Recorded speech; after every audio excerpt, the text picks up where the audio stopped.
All right, everybody, welcome back to the #1 television program in the history of the entire I can't even say it anymore. I can't even say my opening anymore. Let me start over. Fuck. All right, everybody, welcome back to the #1 television program in the history of the entire universe. I am Brian Lee Durfee, author of The Forgetting Moon, The Blackest Heart, and The Lonesome Crown, all three books published by Simon & Schuster's Saga Press. Today I'm going to be reviewing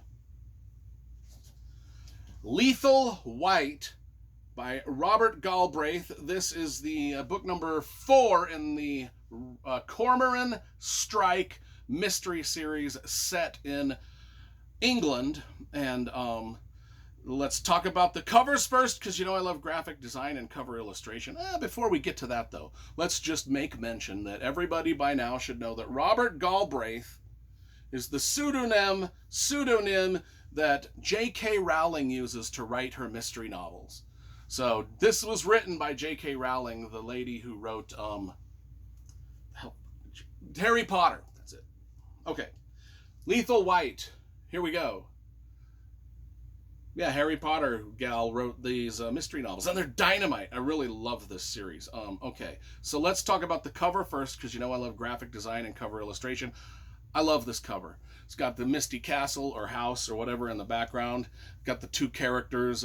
It's got a great look to it. Just the spine is great. And I love it because the first 3 books up here, which I have read and reviewed on the channel, I hated these covers. I hated these covers. They are okay, but then they decided to do better, and I liked these because let's take a look. These are the first 3 books in this series. Good books, pathetic covers. And now we've got the next 4 where they changed up the style, and I really like all of these.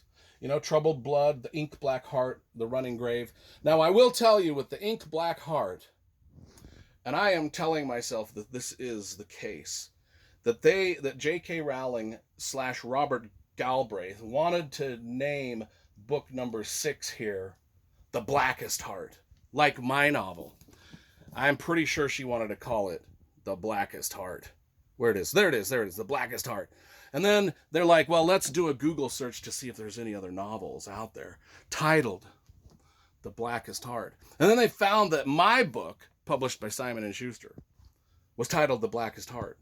And so they did this much more lame title, The Ink Black Heart, to avoid having the same title as my book. That, I am 100% certain, happened.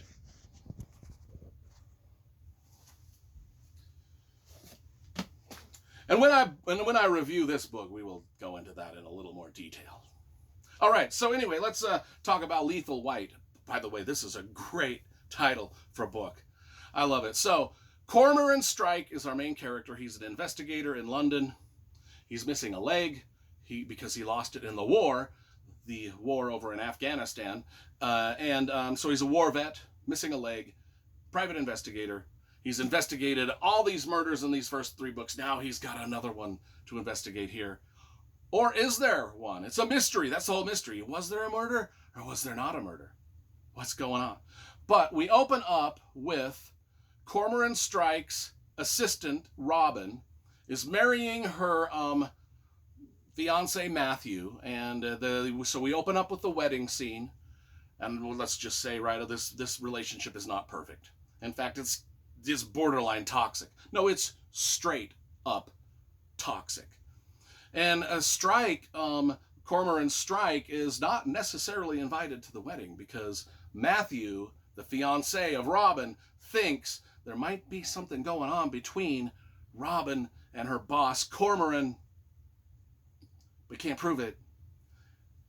The reader knows there kind of is a spark there. But what's going to happen? Will she eventually leave her new husband for Cormoran? What's going to happen? Anyway, so we open up the series, the novel with this wedding that really goes off the rails quick. And throughout the novel, we keep coming back to this relationship between Robin and Matthew, and how toxic it is and how much they just hate each other. But they're still married. I mean, my God, people just don't get in relationships like this. Okay, so anyway, the murder mystery. Let's talk about that.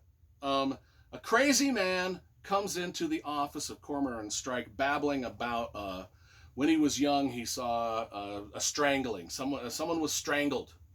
He saw a kid strangled, and he knows who's done it. But he's mentally ill, so everything is vague and weird, and Cormoran takes notes, but he kind of thinks, well, this is all BS. But then there's a few things within this crazy man's story that makes Cormoran want to follow up on it, because the crazy man did mention specific names. So he's like, well, I might as well interview these people. So anyway, that's how we get launched off into this mystery.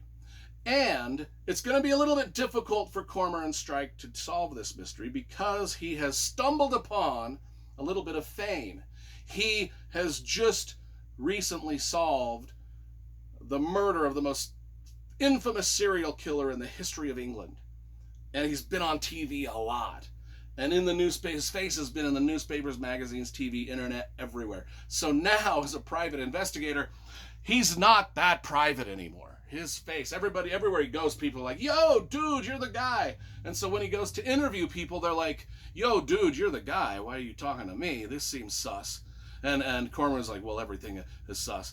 And then, it's hard. If you've got a face that is like, if it would be like Brad Pitt turning investigator, or like real investigator, or Shaquille O'Neal or something.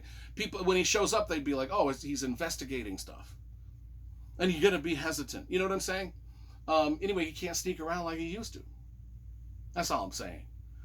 And this whole thing turns into a twisting tale that leads from the back streets of London to the inner sanctums of kind of Parliament, as they try to figure out this crazy man and this tale of him seeing the strangling when he was a kid. And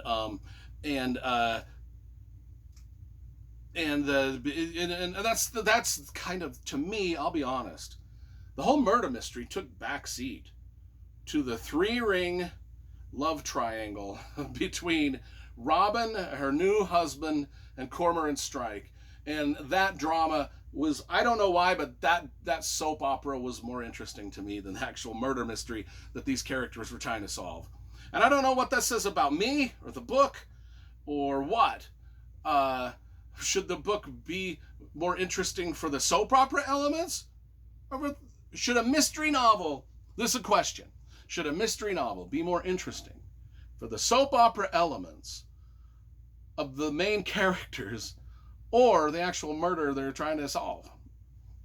I don't know, but I was ho-humming my way through the investigation, but then every time the newlywed couple would come on screen and start fighting about shit, I was like, oh my God, what's going to happen to these people? Oh my God, this marriage is so bad. Holy shit, she's got to get the fuck out of this marriage. This dude she's married is an a-hole, idiot, moron, jealous, simping, pile of, weak-ass bitchiness. And I'm like, and that's being kind. That's being kind. Anyway, if you've made it this far into the review, critique my description of that dude, because that just was off the top of my head and it seemed brilliant to me. But I'll have to rewatch it to make sure that it really was. But anyway, I like this book, probably not for the right reasons, but I liked Lethal White. We're giving it, I'd give it like an 8.5, but I'm going to give it a 9.5 just because they upped. They did the cover better than the others. And that's worth at least a point to me.